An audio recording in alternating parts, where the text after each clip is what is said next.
আসসালামু আলাইকুম রহমতুল্লাহি ওবরকাতুহু। সম্মানিত দর্শক, ডক্টর মোহাম্মদ ইউনূস তার সঙ্গী সাথীদেরকে নিয়ে এখন আমেরিকাতে আছেন। জাতিসংঘের সাধারণ অধিবেশনে যোগদান করতে যাচ্ছেন। আর তার সেই যোগদানকে কেন্দ্র করে আজকের দিনে বাংলাদেশ এবং আমেরিকার নিউ ইয়র্ক সিটি সহ বাংলাদেশি কমিউনিটি অধ্যুষিত লন্ডন, আমেরিকার বা ইউরোপের যে বড় বড় শহরগুলো, সেখানে রীতিমতো তুলকালাম কাণ্ড ঘটে যাচ্ছে।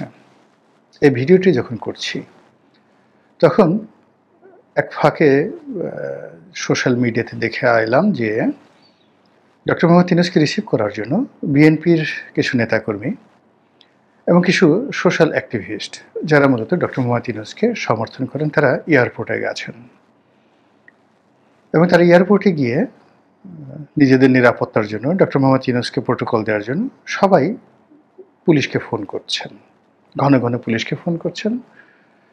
তো এটা আসলে কোন পর্যায়ে যাবে আমরা বলতে পারিনি, তবে এটা নিয়ে হয়তো ঘটনা ঘটার পর আর একটা ভিডিও করব। যেটা আন্দাজ করছি যে ডক্টর মোহাম্মদ ইউনূস আমেরিকার সোসাইটির সম্পর্কে খুব ভালো জানেন।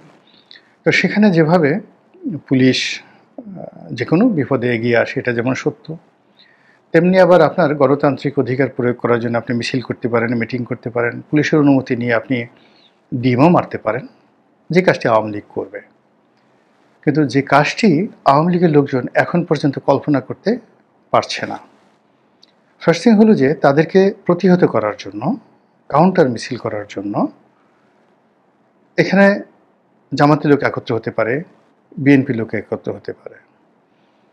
এমনকি বাংলাদেশে যাভাবে মব করা হয়, ঠিক ওইভাবে যদি আমেরিকাতে বিভিন্ন খ্রিস্টাঙ্গ গ্রুপ রয়েছে, আফ্রিকান গ্রুপ রয়েছে, এমনকি আমেরিকান ছিন্নমূল মানুষ রয়েছে, যাদেরকে আপনি $100, $150 বা $200 বিনিময়ে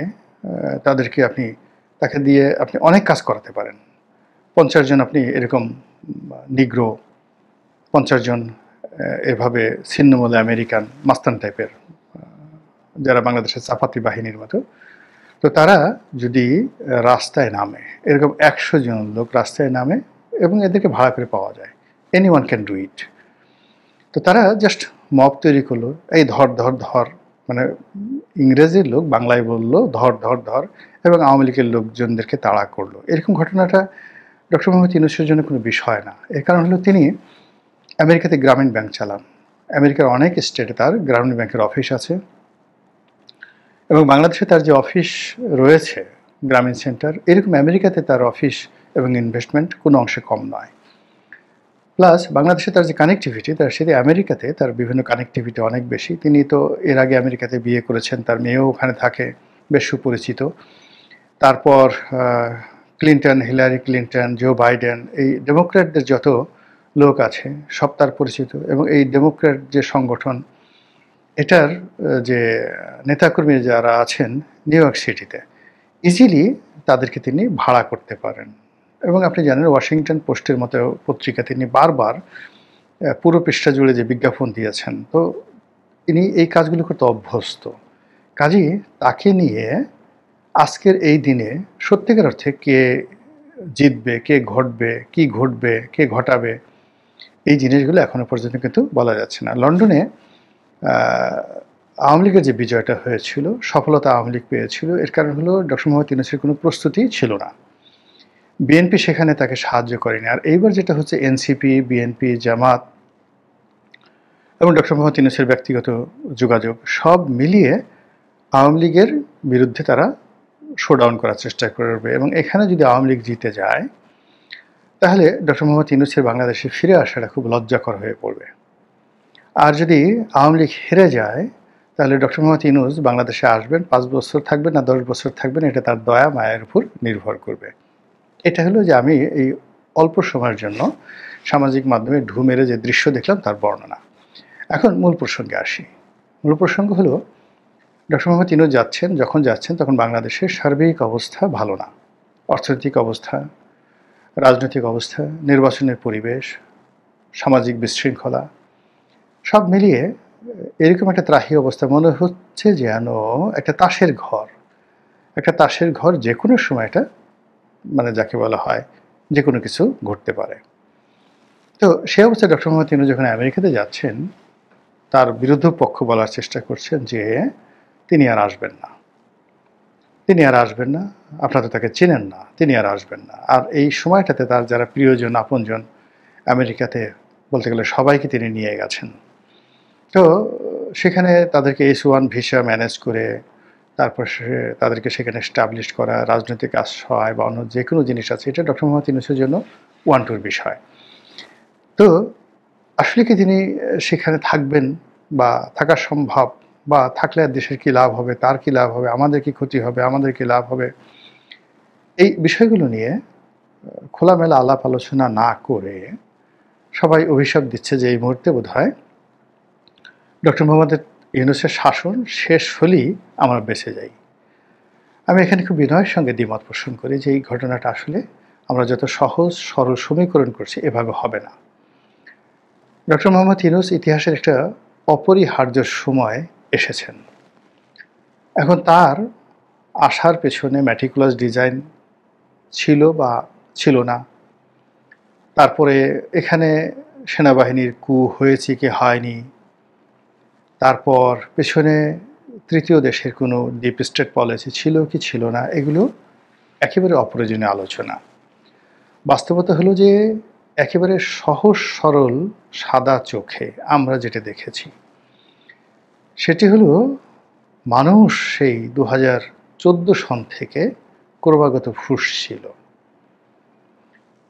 এখানে ব্যক্তি শেখ হাসিনাকে নিয়ে অনেকের হয়তো দুর্বলতা আছে, বঙ্গবন্ধুকে নিয়ে আরও বেশি দুর্বলতা আছে, আওয়ামী লীগকে নিয়ে অনেকের দুর্বলতা আছে, শ্রদ্ধা আছে।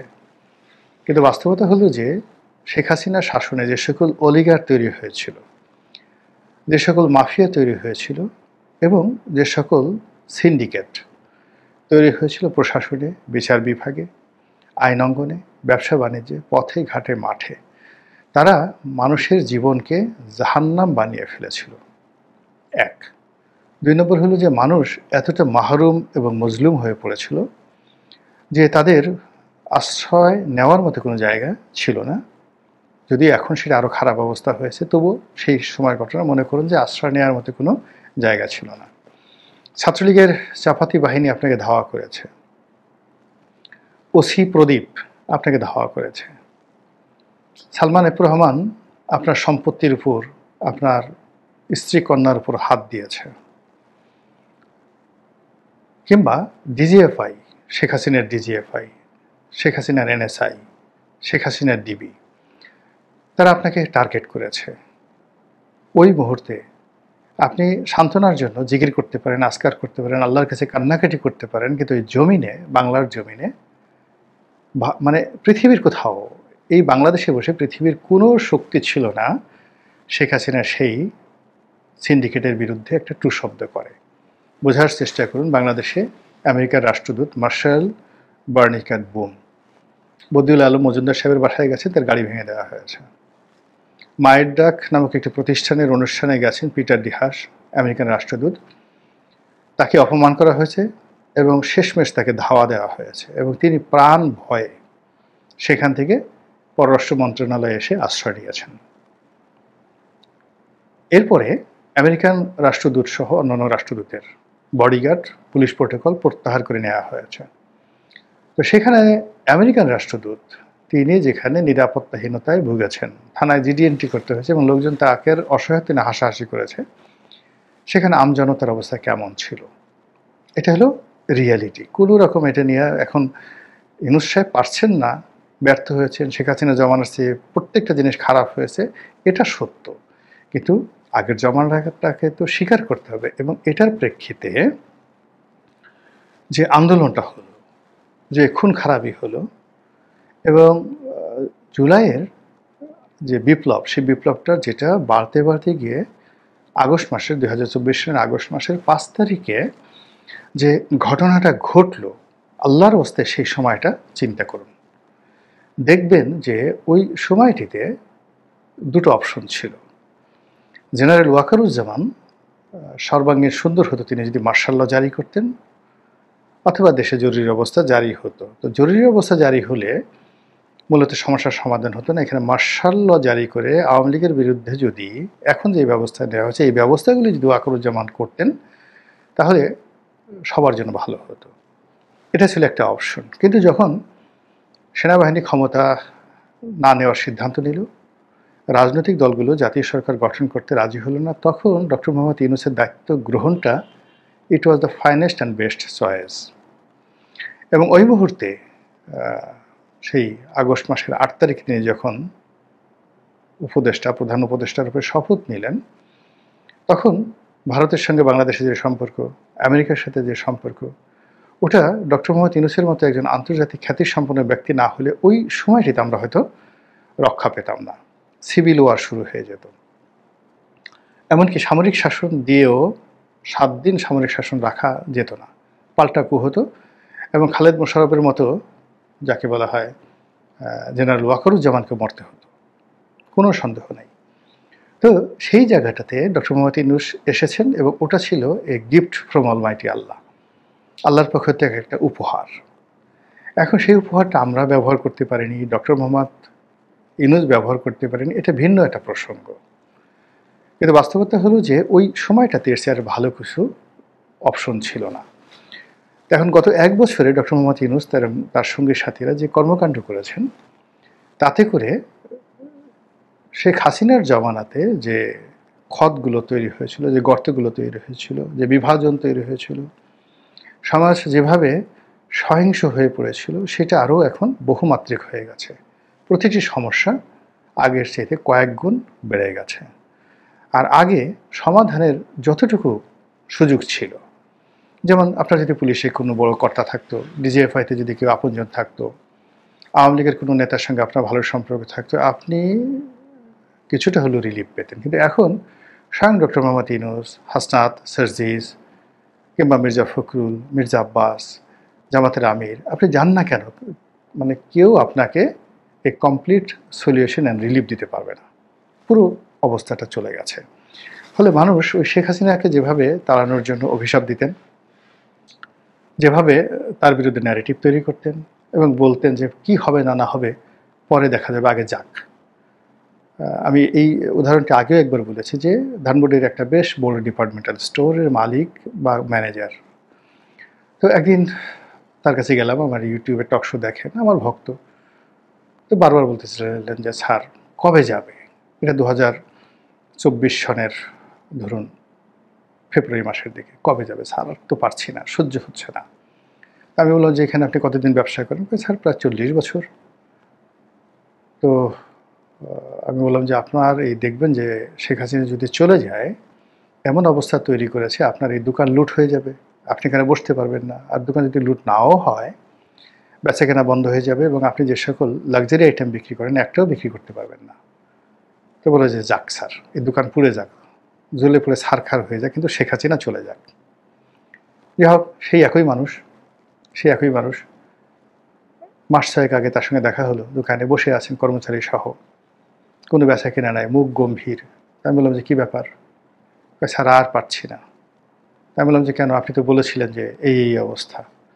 তো বলে স্যার তখনের জন্য সেটা বলেছিলাম, কিন্তু এখন যে অবস্থা তৈরি হবে এটা তো কল্পনার মধ্যে ছিল না, এখন তো আরও খারাপ অবস্থা।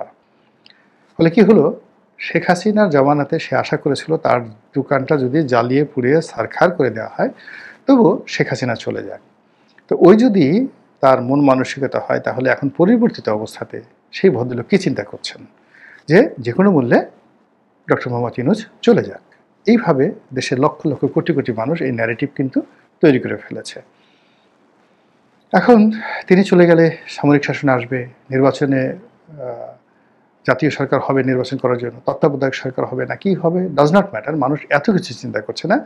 আমাদের দেশের মানুষ হঠাৎ করে যেভাবে উত্তেজিত হয়, তিনি চলে যাক। কিন্তু তিনি যদি চলে যান, সত্যিকার অর্থে তিনি যদি না আসেন, তাহলে বাংলাদেশে যে ভয়ানক একটা পরিস্থিতি তৈরি হবে, যেটি 1000 বছরে আপনি এইরকম ইতিহাস খুঁজে পাবেন না। কাজেই আমি অন্তঃস্থল থেকে আমি মনে করি যে ডক্টর মোহাম্মদ ইউনূসের প্রত্যাবর্তন অবশ্যম্ভাবী, তার ফিরে আসতে তাকে হবেই, এবং আল্লাহ যেন তাকে ফিরে আনেন। এই জন্য দোয়া করছি। বলা যায় না মানুষ কার কি মনে আছে, বলা যায় না। দ্বিতীয়ত হলো যে তার যে ট্রানজিশনটা, সেটা অন্তর্বর্তী থেকে তত্ত্বাবধায়ক হোক বা তিনি নির্বাচন অনুষ্ঠান করে যারা নির্বাচিত হলেন তাদের হাতে ক্ষমতা দেন, এই পুরো জিনিসটা যেন শান্তিপূর্ণ হয়।